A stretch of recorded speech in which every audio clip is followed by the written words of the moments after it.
Ramadhani. Di sini saya sebagai moderator di acara sharing session with Demisioner Kopri PMII Cabang Purwokerto dan Kopri PB PMII dengan tema Kartini sebagai pelopor literasi. Kalian sudah memberi pertanyaan kalian kepada kami.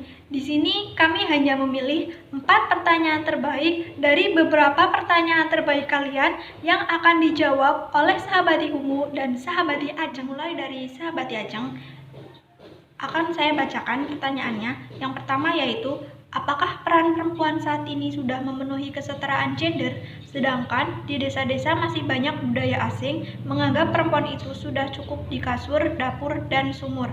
Dan pertanyaan yang kedua, seperti yang kita ketahui, Raden Ajeng Kartini merupakan penggerak perempuan di Indonesia. Rekam jejak beliau sangatlah luar biasa untuk perempuan Indonesia. Karena jasa beliau salah satunya perempuan bisa mendapatkan pendidikan yang layak. Pertanyaannya yaitu, nilai-nilai perjuangan manakah dari beliau yang harus diterapkan oleh kader PMII, terutama perempuan dan khususnya Kopri sebagai penggerak perempuan dalam menjawab tantangan zaman sekarang? Silahkan. Assalamualaikum warahmatullahi wabarakatuh.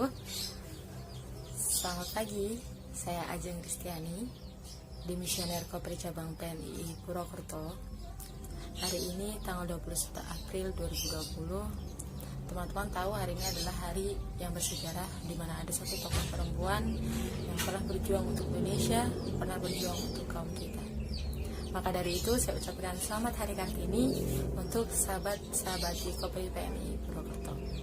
Wanita hebat, wanita bermartabat, negara kuat, salam pergerakan. Oke, saya diajak oleh Kopri Rayon Tarbiyah IAIN Purwokerto untuk menyemarakkan hari ini dengan mengadakan suatu diskusi. Adapun sudah ada beberapa pertanyaan yang masuk ke saya dan insya Allah akan kita bahas bersama, berbagi ilmu, bukan untuk saling menggurui. Oke, pertanyaan yang pertama yaitu, apakah peran perempuan saat ini sudah memenuhi kesetaraan gender, sedangkan di desa-desa masih banyak budaya yang menganggap perempuan itu sudah cukup di dapur, kasur, dan sumur? Oke, pertanyaan ini sebenarnya sering ditanyakan ketika mapaba ya. Nah, jika ditanya apakah sudah setara, bisa dikatakan belum, tapi bisa. Bagaimana caranya? Dengan cara kita mengedukasi. Adanya pemikiran di masyarakat bahwa laki-laki itu lebih bisa, laki-laki lebih mampu, perempuan lebih lemah, perempuan tidak mampu, perempuan kurang bisa. Itu sebenarnya stigma masyarakat. Stigma itu bisa dirubah dengan cara edukasi, dengan cara pemberitahuan. Oke, kita lihat lingkup kecil saja, seperti dalam suatu keluarga. Mungkin ada salah satu ibu kalian yang merasa bahwa sudah anak perempuan tidak usah lah untuk sampai kuliah dan lain-lain gitu kan. Kalian juga nanti mereka akan jadi ibu rumah tangga di rumah, seperti itu. Itu salah satu contoh ya. Nah, bagaimana caranya untuk menghilangkan hal tersebut? Edukasikan kepada sekitar, edukasikan kepada orang tua, kepada masyarakat bahwa perempuan itu sama kok dengan laki-laki. Kita juga bisa, seperti itu. Nanti insya Allah jika kita memang menjelaskannya itu bisa dipahami dan kita juga menunjukkan kemampuan bahwa memang kita bisa, kesetaraan gender ini pasti nanti akan bisa terwujud.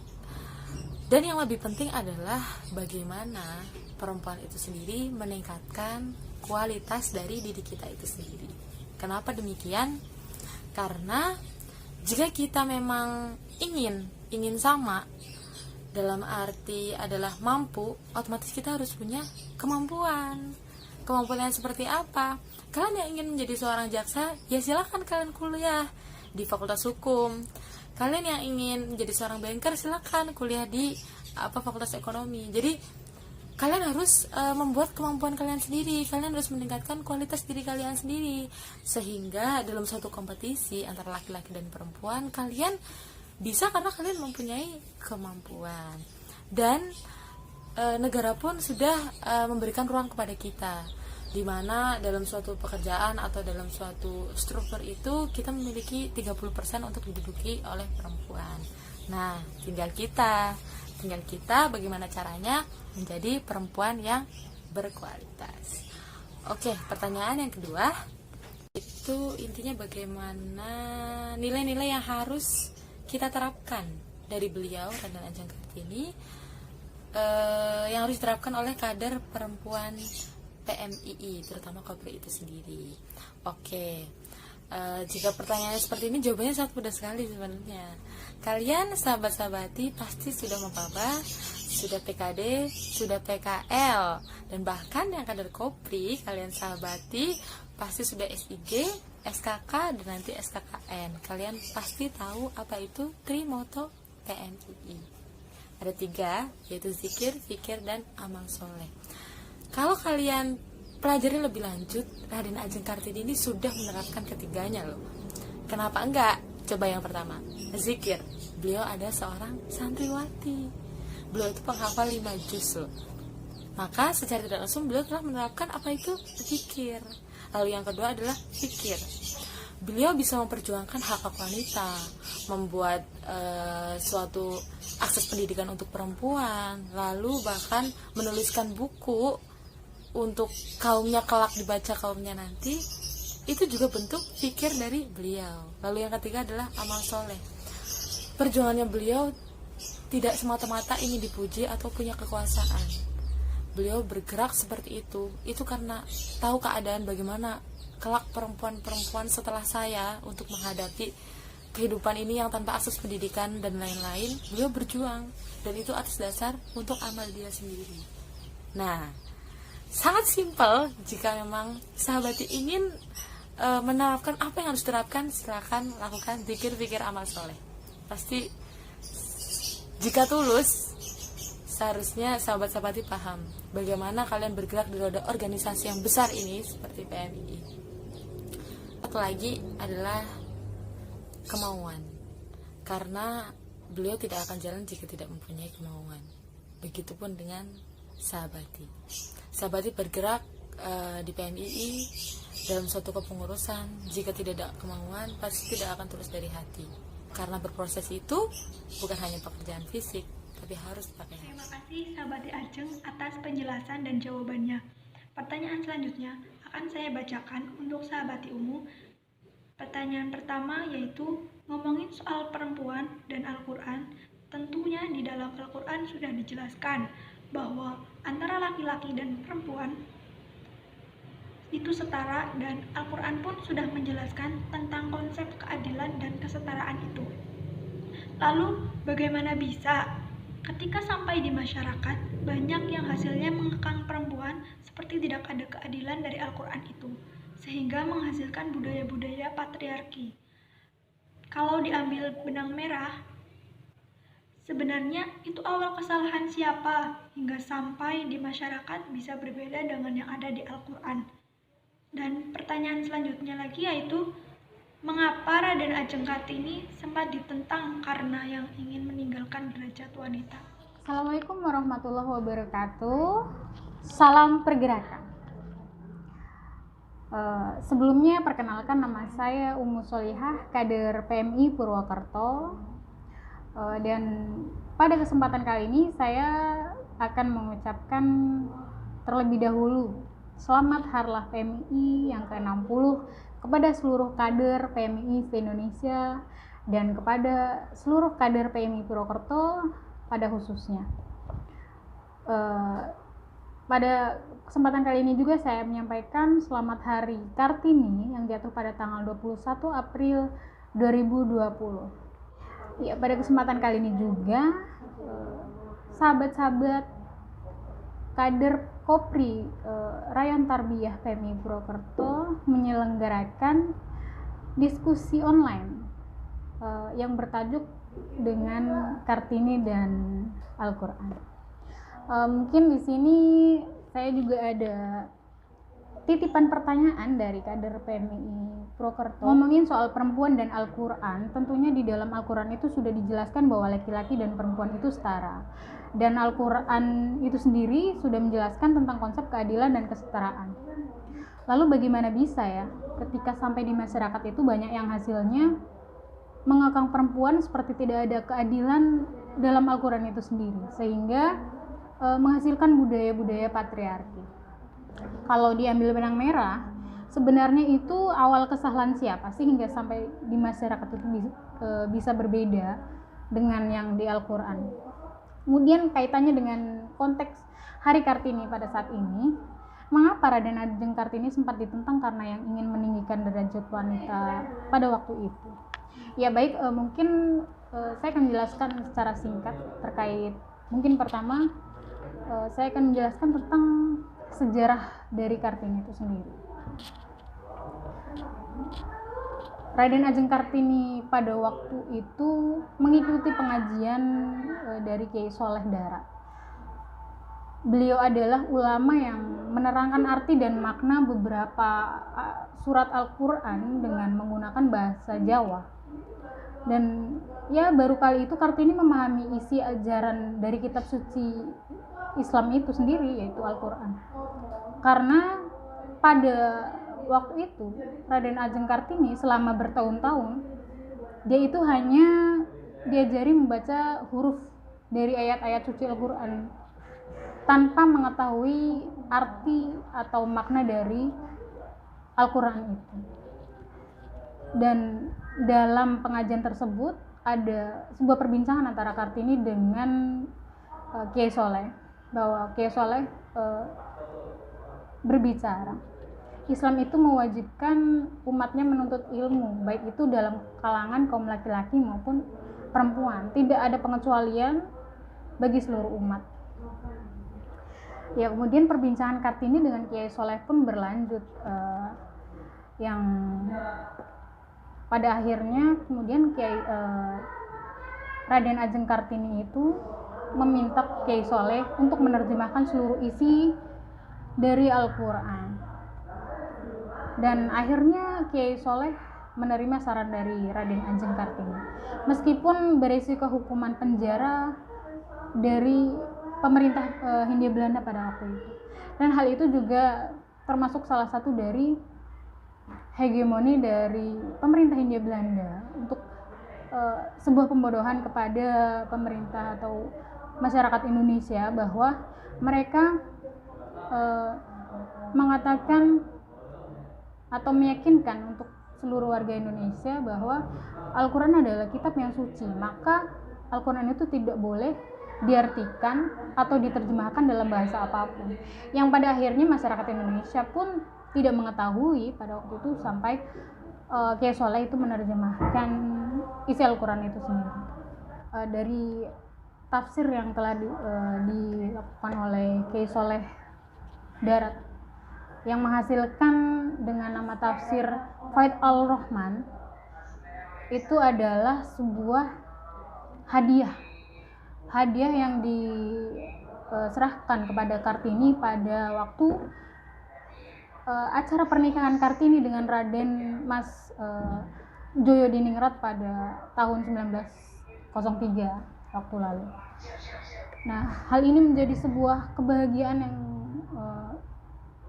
sangat berkesan bagi Kartini, bahwa beliau itu merasa matanya terbuka atas ajaran Islam yang telah diartikan oleh Kiai Soleh tersebut. Pada saat itu Kartini juga sempat membuat surat yang berisi bahwa alangkah bebalnya bodoh kami tiada melihat bahwa sepanjang hidup ada gunung kekayaan di samping kami, tapi kita tidak tahu.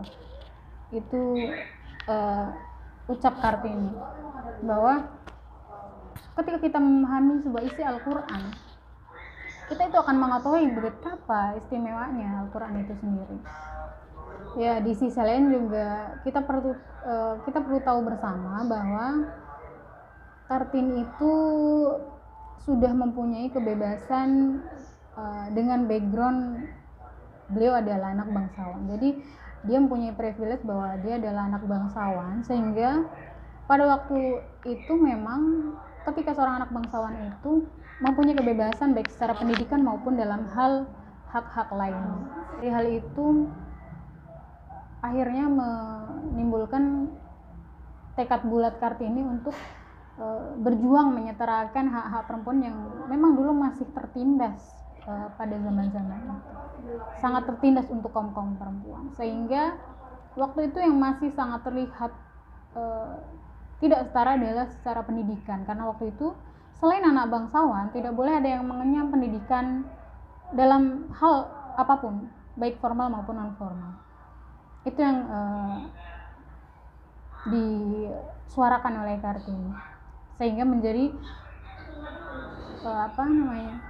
power atau semangat tersendiri untuk perempuan-perempuan lain ketika Kartini menyuarakan spirit tersebut. Ya, oleh karena itu perempuan saat ini juga tidak boleh kalah dengan perempuan zaman dahulu, yaitu Kartini. Yang notabene perempuan saat ini perempuan-perempuan yang tidak kalah dengan secara intelektual, karena mayoritas perempuan-perempuan sekarang sudah berpendidikan dan tidak ada lagi diskriminasi antara laki-laki dan perempuan untuk mengenyam sebuah pendidikan. Ya, jadi kalau dikaitkan dengan Kartini dan Al-Quran itu sendiri, kita lihat bahwa Islam itu sangat menghormati hak-hak perempuan ya. Ya, kalau kita